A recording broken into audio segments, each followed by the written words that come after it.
So, continuing our discussion about raster graphics in computer graphics, we were on output primitives. How can we describe shapes with primitives and color models? How can we describe and represent the colors in computer graphic?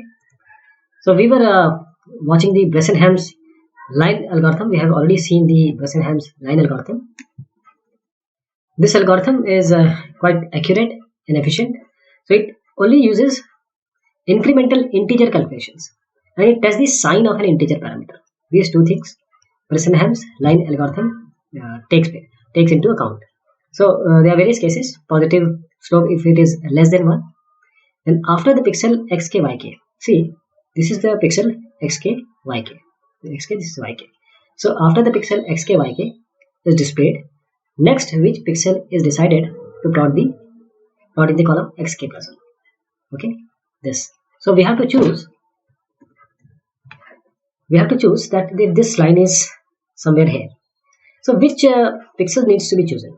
Whether it will be xk plus 1 yk, okay, that is this one, or xk plus 1 yk plus 1, that is this one. Which one to choose? This is basically, pixel choosing algorithm is Bressenham's line algorithm. If the positive slope is less than 1, that is we are talking about the m slope, the tan theta. So y at sampling position xk will be given by y is equal to m xk plus 1 plus b. The difference would be, you can take the difference easily. You need to take the difference d1, and this is d2, this is t1. So d1 will be given by y minus yk. Okay, this is y minus yk, and d2 will be yk plus 1, this one, yk plus 1 minus y. Okay, if you have to choose some xy, this is given by, we can easily replace y with m xk plus 1 plus b, because right now we are on this minus yk, so we are just replacing it. And in this d2, what we are doing is we are just replacing again the same stuff here. So d1 minus d2, if it is less than 0, then we choose xk plus 1 yk, that is xk plus 1 and yk, this one. If d1 minus d2 is greater than 0, then we choose this one. Okay, the decision parameter pk is nothing but delta x d1 minus d2, and this will be given by delta x and d1 minus d2, and even d1 minus d2, you can easily replace these values, and you can find it that the after solution of this will be simply 2 delta y xk minus 2 delta x yk plus c. This will be your pk, right? And if a positive slope is less than 1, the decision parameter will be pk plus 1 minus pk, and you know that we have already taken this and this in the formation, so we recompute it and rearrange it, and that will be pk plus 1. We take pk here, this, and we keep it like this: 2 delta y, 2 delta x, yk plus 1 minus yk. The decision parameter of a starting pixel x0 y0 will be given by p0, and we replace p0 just by x0 y0, so we have x0 y0. So x0 y0, you see that we have just replaced y0 by x0 plus b, and likewise we can just rearrange. So p0 will be given by 2 delta y minus delta x. So this is how we compute the starting pixel. This is starting pixel x0 y0, and these are the different decision parameter that we use in Bressenham's algorithm. So if algorithm for m which lies between 0 and 1, we have seen 1 and 0. Now what about m which is between 0 and 1? So the input the two line endpoints, and we store the left endpoint in x0 y0, and we load x0 y0 in the frame buffer. That is, we plot the first point x0 y0. We calculate the constant, that is delta x, delta y, 2 delta y, and 2 delta y minus 2 delta x, as we have seen in the decision parameter. And we obtain the starting value for the decision parameter just like this: p0, 2 delta y minus delta x.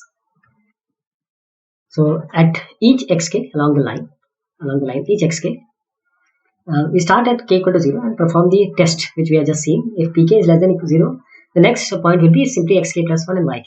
So pk plus 1 will be what? Pk plus 2 delta. We have just replaced this in the previous expressions we have just found out, these two, right? And if this is not true, the next point of plot will be xk plus 1 yk plus 1, and pk plus will be given at that situation by pk plus 2 delta y minus 2 delta x. So we repeat this step delta x time, this fourth step, till the line is complete. Now we come to the polygons, because we have seen the point, the line. And what about the polygons? So first is filling polygon. In this we have scanline fill algorithm and boundary fill algorithm. This is inside outside test. See, we pass a line. Okay, how to find out that the point is or the line is inside or outside the polygon? The line will be, when it cuts, we compute the even number of points or odd number of points. See, 1, 2, 3, 4, 5, 6, 7, 8, 9. 1, 2, 3, 4, 5, 6, 7, 8, 9. 1. Okay, so we just compute the number of times this line is cutting or is intersecting with the lines, and this will give you the idea whether this line is inside or outside the polygon. So scanline fill, polygon fill will be like this. Topological difference between the two scan lines would be, see, this is the y is the intersection edges. These are opposite edges. See, these are the opposite edges. And in the y dash, the intersection edges are on the same side. These are on the same side. And this is G. Just if you change it, you'll see that these 2 points, they are intersecting 2 points. Otherwise, this is the first point. This is the edge where it is intersecting. So this is the topological difference between the two scan lines. What about the scanline polygon fill with the edge which are stored table, the sorted table? So we use this table. How we are going to do it? These are the points. So we take YC, YD, YA, YC, YD, YA, and this will be given by YC. If you see here closely, YC will be having YB, XC of course, because XC for C, and 1 by MC, that is CB, 1 by MCB. For YD, in the similar fashion, YD will be, will have YC dash, this one, XD of course, and also we have this point also. So computing this 1 by MDC, that is the slope of MDC, then we will also place this point YE like this. YE is like this because this is connected. YE, then of course XD, and then 1 by MD with YA, similar fashion. YA we have to take this E also and B also. So E also and B also. So this is the scanline number. Inside outside test will be, of course, the self interaction. We talked about the self intersection with odd even numbers. So in this case, this is exterior. In this case, these are the interiors. So non-zero winding number rule is also there. What about boundary fill algorithm? We proceed to the neighboring pixels. This may be 4 connected, 8 connected. This is the 4 connected. This is the 8 connected. 8. If you watch it very carefully, this is our pixel. So these are all the neighboring pixels. So this is the boundary fill algorithm. And here, now this goes here. So this will also be filled.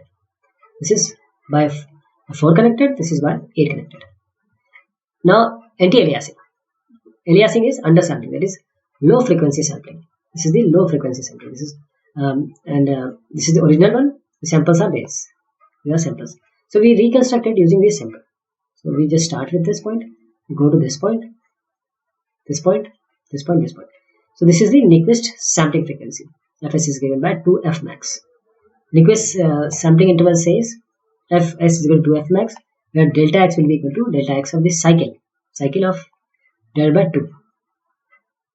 Then we come to the super sampling, that is the post filtering. This has pixel weighting mask, and area sampling, that is pre filtering. We also have in anti-aliasing pixel phasing. We shift the display location of pixel areas and micro positioning the electron beam in relation to the object geometry. This is subpixels, super sampling. So this is subpixels. We increase the resolution. You can easily increase and decrease the resolution. So this is how we can increase the resolution. This 10 and 20, this is maximum intensity.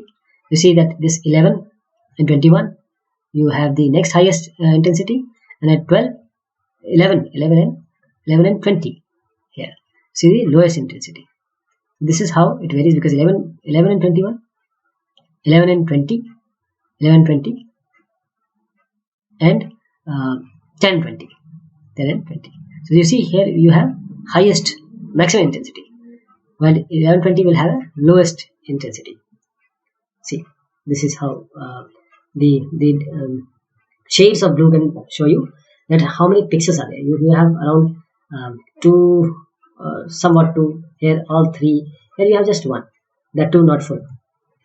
So pixel weighting mask, as we have just seen, that in this we have pixel weighting mask for super sampling. So let us see what it is. We give more weight to the subpixels which are near the center of the pixel area. Okay, and we set each pixel intensity in area sampling. We set each pixel intensity which is proportional to the area of overlap of pixel. So two adjacent vertical or horizontal screen grid lines will be a trapezoid. That is, you see this 10 and 20, it will contain 90%, while 10 and 21, it has 15% of this area. Filtering techniques, we have filter functions, that is the weighted surface. So this is the box filter, this is the cone filter, and this is the Gaussian filter. We can use all these. Now we come to the color models. In electromagnetic spectrum, if you see electromagnetic spectrum in terms of frequency, it varies from 10 to the power 2, 10 to the power 20. It's quite a range. Visible light frequency are between 0.4 to 0.7 micrometer, that is in the frequency. It radius that is 700 nanometer. You can say that it varies from your red, that is this one, to your violet. Okay, here. So this is 700 nanometer to 400 nanometer, 0.7 micrometer to 0.4 micrometer. Red is 4. We can compute this hertz to the wavelength at any time. This is the visible light frequencies range between this area only. This infrared and ultraviolet rays, these are not available to us. Only this region is the visible region. Only this one. So what is the visible light? The color of light is characterized by, first is hue, then saturation, and we have brightness also. What is hue? Hue is the dominant frequency. Hue is nothing but the dominant frequency, that is the highest peak. The saturation is the purity of some certain color, that is the excitation purity. This is the ratio of highest to the rest. Brightness is nothing but the luminance, which is the area under the curve. We see that this is the frequency, this is the light, red and violet, this is the white light. The energy and frequency, if it varies, then we see that this is the dominant frequency. If something is like this, we say that this is the orange line which is having the dominant frequency, just for example.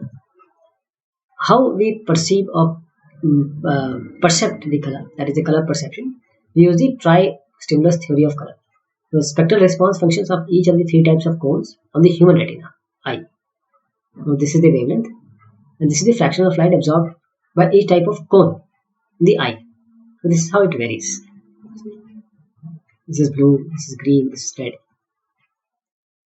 The various color model, we can use any of these: RGB, XYZ, CMYY, HSV, and others. This is the RGB model. The colors are additive. For example, if you consider black, it is 000, white it will be 111, and others varies in between. They are additive. This is the RGB color cube. This is white, this is black, and all other varies between 011 will be cyan, 110 will be yellow, magenta will be 101. And this is the RGB spectral colors, amount of RGB primitives which are needed to display spectral colors. This is the color matching RGB amounts, and you can see this is the wavelength. So wavelength varies with the variation of this, with the say FB, FG. These are the color matching RGB amounts. Then we come to the XYZ color model, that is CIE.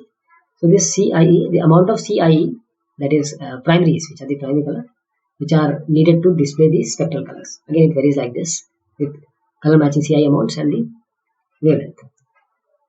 CIE chromacity diagram is like this. These are the normalized amount of X and Y for colors in visible spectrum.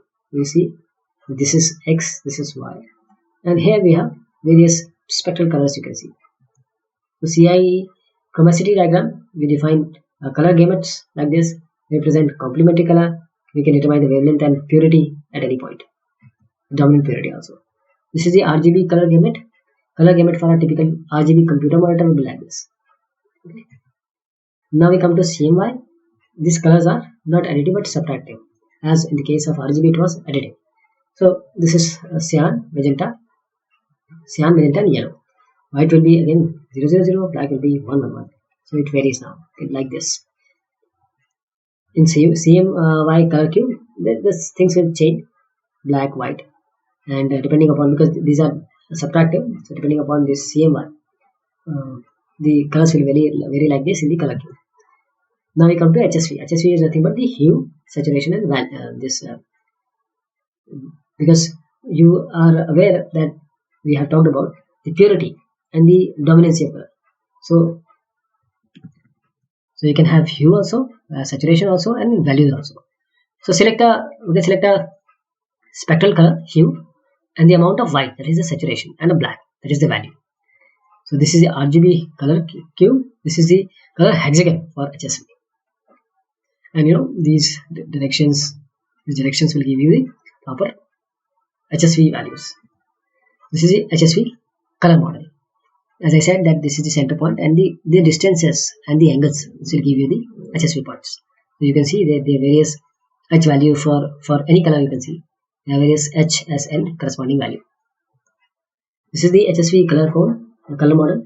Just a cross section of the HSV hex cone as you have seen in the previous diagram. See, this is white, this is black, this is pure hue. S equal to 1 and V equal to 1. And these are the shades, that is the tones. These are the tints. So this we have seen about the various color models also, and some algorithms of polygon and line. Thank you so much. Take care.